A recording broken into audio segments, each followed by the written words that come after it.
आलसी गधे की कहानी। एक गांव में नमक का व्यापारी रहता था। उसके पास एक गधा था। व्यापारी रोज अपने गोदाम से दुकान तक नमक ले जाने के लिए गधे का इस्तेमाल किया करता था। वह नमक को बोरी में भरकर गधे की पीठ पर लाद देता और उसके साथ साथ चलता हुआ दुकान तक आता था। व्यापारी का गधा आलसी प्रवृत्ति का था। काम से बचने के लिए वह नित नए उपाय सोचता रहता था।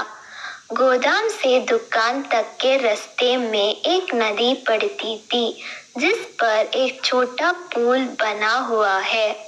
एक दिन नदी पर बने पुल पर चलते समय अचानक गधे का पैर फिसला और वह नदी में जा गिरा।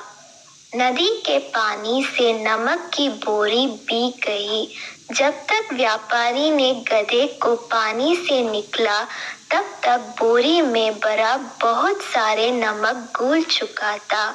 गधा जब चलने लगा तो उसे बोरी का भार बहुत कम महसूस हुआ और वह खुश हो गया। उसने सोचा कि अपने ऊपर लदा बोझ हल्का करने का ये बहुत बढ़िया तरीका है।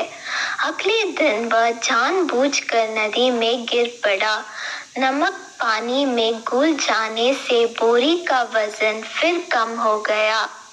उसके बाद से वह हर रोज ऐसा ही करने लगा। रोज रोज गधे की ये हरकत देखकर व्यापारी उसकी चालाकी समझ गया। उसने गधे को सबक सिखाने का फैसला कर लिया और अगले दिन बोरी में नमक के स्थान पर रूही भरकर गधे की पीठ पर लाद दिया। रूही हल्की थी। इसके बाद भी आलसी गधे ने सोचा कि क्यों ना रोज की तरह नदी के पानी में गिरकर इस वजन को हार कम कर लिया जाए। इसलिए वह जानबूझकर नदी में गिर पड़ा। लेकिन इस बार बोरी में नमक नहीं बल्कि रूही थी। पानी में भीगकर रूही का वजन कई गुना बढ़ गया। गधा जब उठकर चलने को हुआ तो इतनी भारी बोझ से उसका बुरा हाल हो गया। उस दिन के बाद से उसने कभी आलस न करने का निर्णय किया।